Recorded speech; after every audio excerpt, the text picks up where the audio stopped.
Now that we have our domain, hosting, and WordPress installed, let's move on to installing WooCommerce. Go ahead and log into your website or go to your website's landing page. The examples I'll be using going forward, I'll be building my website on a local server. You might see different URLs in the top of my screen. Don't worry about that. All the functionality will remain the same. Go ahead and enter in your username and password and click Login. Now with the initial login of your website, you will notice a few different widgets around here. Many of these widgets are for beginners and getting started. They also give you an overview of your website and what's currently happening. For example, they'll show you your posts, comments, pages, and also the recent activity, as well as recent WordPress news. You can ignore these right now. You can go ahead and click Dismiss, and then you could also click Screen Options at the top of the window and uncheck the unnecessary widgets you don't want to see. There are multiple ways to go about installing plugins on your WordPress. You can install them using an FTP client, using a WordPress plugin marketplace, or downloading them directly from the developer's website and uploading them manually with a zip file. For these examples, we're going to go ahead and use the WordPress marketplace. FTP can become complicated with folder structure. The marketplace is definitely the easiest way to go about this.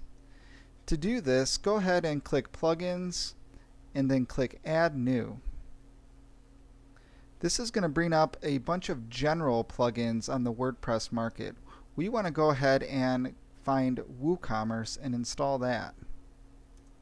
Enter in WooCommerce, click Enter, and as you will see, it pops up number 1 right here. Also, make sure the author is by WooThemes. They are the original creator of WooCommerce. To install this, all we have to do is click Install Now. Then it'll ask you if you're sure you want to install the plugin. Just click OK. It'll bring you up to a next window as it unpacks the plugin, installs the plugin, and you should see successfully installed the plugin WooCommerce. Go ahead and click Activate Plugin.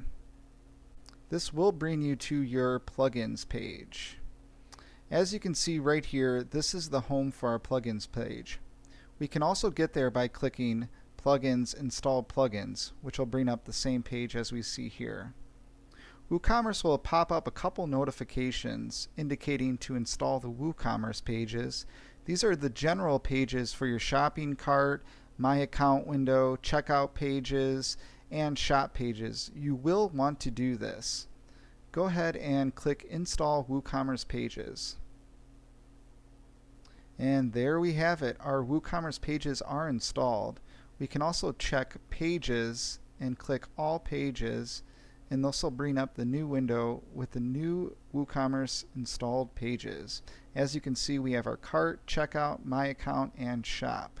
You can ignore these right now as we won't be going into any of the details. As you also see, you'll have a new WooCommerce tabs on the side. One will be WooCommerce and the other will be Products. In your WooCommerce page, this is where your orders are going to come through. You can input your coupons, and it'll also have your system reports, settings, system statuses, add-ons. And for products, you'll have products. You can easily add new products. They'll be organized in the categories, tags, shipping classes, and attributes. Let's go ahead and take a look at each one of these briefly, just so I can walk you through a little bit of the back end. For WooCommerce orders, this is where your orders are going to come through. You can also easily add orders by clicking on this button and manually entering in the information. As an order comes through, it'll offer you multiple options with the order. The order usually comes through as processing. You might see an order that comes through as canceled or pending. Most of the time when it comes through processing, the payment has already been made and it's ready to be processed and shipped. If it comes through as failed, usually the payment method the buyer tried to use failed during the process. Let's look over coupons really quick. This is where you're going to be able to enter different types of coupons. I'll go into this later, as the coupon variations can range from a percentage off a purchase, free shipping, or a product discount as well. In the Reports tab, this is going to be the reports of how many products either sold by date. You can sort this by product, by category. You can also see the coupons used, and this will break it down into the items that were charged for shipping, how many refunds you had, how many coupons have been used, your average daily sales, your net sales within the past 7 days, which can be adjusted by month, year, or last month, and also a date range as well. Let's look over your store settings. Think of your settings tab as the foundation for your website. I'm going to quickly go over each one of these and what it means for your store. So your base location, this is where you will be selling out of. If you are selling out of the United States, they will have this organized by state. Go ahead and click the following state that represents where you're selling from. Your selling locations are going to be where you want to sell to as far as shipping wise.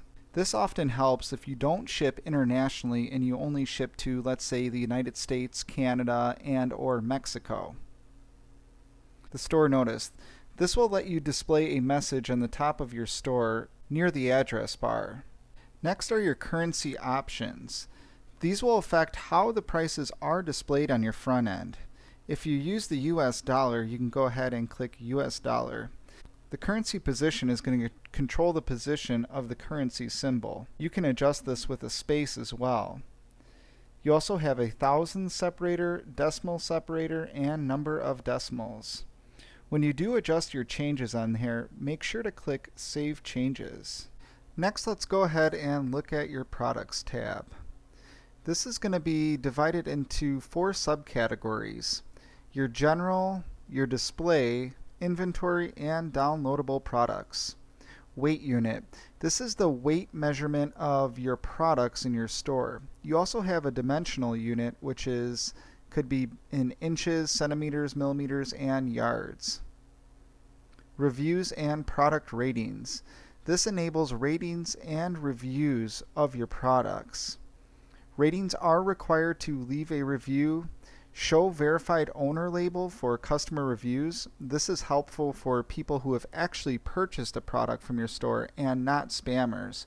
And this check mark on the bottom also only allows you to review from verified owners. Go ahead and click Save Your Changes. Next, we're going to bring up the display. This is going to be how your products are displayed on your store. Shop and product page. First, let's look at the shop page. This is going to be the base page of your shop where your products will be archived. Think of this like archiving all of your products. Your shop display page. This controls what is shown on the product archive. Your default category display. This is going to be when you click a category on your website, it's going to go ahead and show the products within that product category. You can also control the product sorting by your default sorting method, which is custom ordering plus name. You can also organize these by popularity, average ratings, sort by most recent date, sort by price ascending, or sort by price descending. Add to cart behavior. This allows you 2 different options when a customer hits the Add to Cart button. You can also redirect them to the cart page after the successful addition to their cart. This is helpful in the e-commerce checkout process. Your product images. These are going to be divided into 3 different images. Your catalog images, which are going to be your standard images, your single product images, and your product thumbnails. If you like higher resolution products, I would suggest you bump this up to at least 750 or 1000. I actually use 750 on my store, so I'm going to go ahead and change that right now. And then your enable lightbox for product images. This means that when a customer clicks on your image, it'll pop up into a new lightbox image. Let's go ahead and click Save Changes. Let's go ahead and look at your inventory settings. At first, you see right here it says Enabled Stock Management. This basically allows you to enable the stock management of all of your items, especially if you inventory your items. The first option you see here is hold stock in minutes. This basically means that if a customer checks out and doesn't pay for the order, it'll hold the stock for 60 minutes. Once this is reached, it will turn the pending order to canceled and restock the item. Your notifications. This is where you can allow low stock notifications and out of stock notifications, and you could send this directly to your email. These will be configured off of the variations below, which is your low stock threshold, your out of stock threshold, and you can also hide your out of stock items from your catalog in general.